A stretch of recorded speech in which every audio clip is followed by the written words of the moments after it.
यहाँ पे एक सवाल लिखा हुआ है जो कि बहुत ही इंपॉर्टेंट सवाल है। कहता है साइन ए कॉस ए और टेन ए को सेक ए के पदों में लिखना है, यानी ऐसे इसको लिखना है कि उसमें हमें सेक नजर आ जाए, सेक के पदों में बदलना है। तो आमतौर पे इस सवाल को बनाता तो सब है, लेकिन क्या समझ में सच में आता है?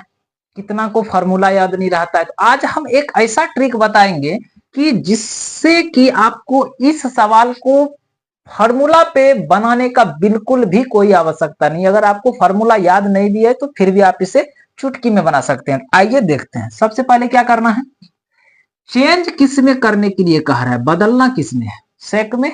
उसको ले आते हैं, हम लिखेंगे सेक ए, उसको ले आए। अब बताइए सेक का फॉर्मूला क्या होता है, तो आप कहिएगा सेक का फॉर्मूला होता है एच अपॉन बी।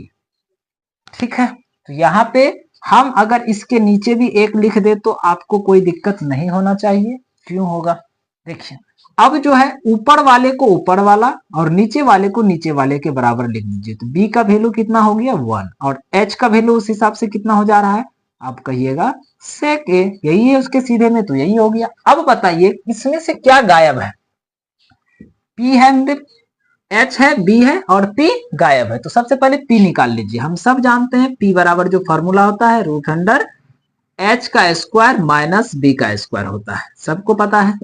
एच का जो वैल्यू है कितना बराबर है, तो एस ई सी सेक स्क्वायर ए, यहाँ पे ऐसा हो जाएगा। और माइनस बी का वैल्यू जो है वो 1 के बराबर है, तो यहाँ पे ऐसा लिख दीजिए। ठीक है, अब देखिए पी का वैल्यू कितना निकल रहा है, तो ये हो जाएगा आपका सेक स्क्वायर ए और माइनस 1। बस बस बस बस बस, अब देखिए हो गया, बन गया सवाल।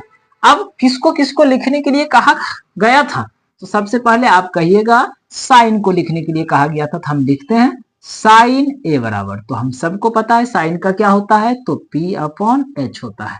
तो हो गया, फिर तो साइन ए का वैल्यू निकल गया, बदला गया वो कोस सेक में। p का वैल्यू हम निकाले अभी रूट अंडर सेक स्क्वायर ए और माइनस 1, और h का वैल्यू कितना है, तो आप कहिएगा h का वैल्यू है सेक ए। सेक ए हो गया, ये आपका चेंज हो गया। दूसरा कॉस, कॉस ए, कॉस का क्या होता है, तो आप कहिएगा b अपॉन एच होता है।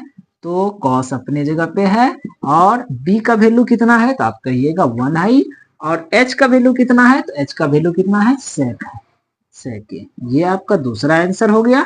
और तीसरा एक छोटा सा मासूम सा है 10, इसके बारे में विचार कर लिया जाए। 10 का क्या होता है, तो आप कहिएगा p अपॉन बी होता है। तो 10 को अपने जगह पे छोड़ दिया जाए, और p का वैल्यू कितना है, तो आप कहिएगा रूट अंडर सेक स्क्वायर ए माइनस 1 है, और b का वैल्यू कितना है, तो b का वैल्यू 1 है। तो इसको नहीं भी लिखेंगे तो कोई दिक्कत नहीं है, या फिर ऐसा भी कर दीजिए।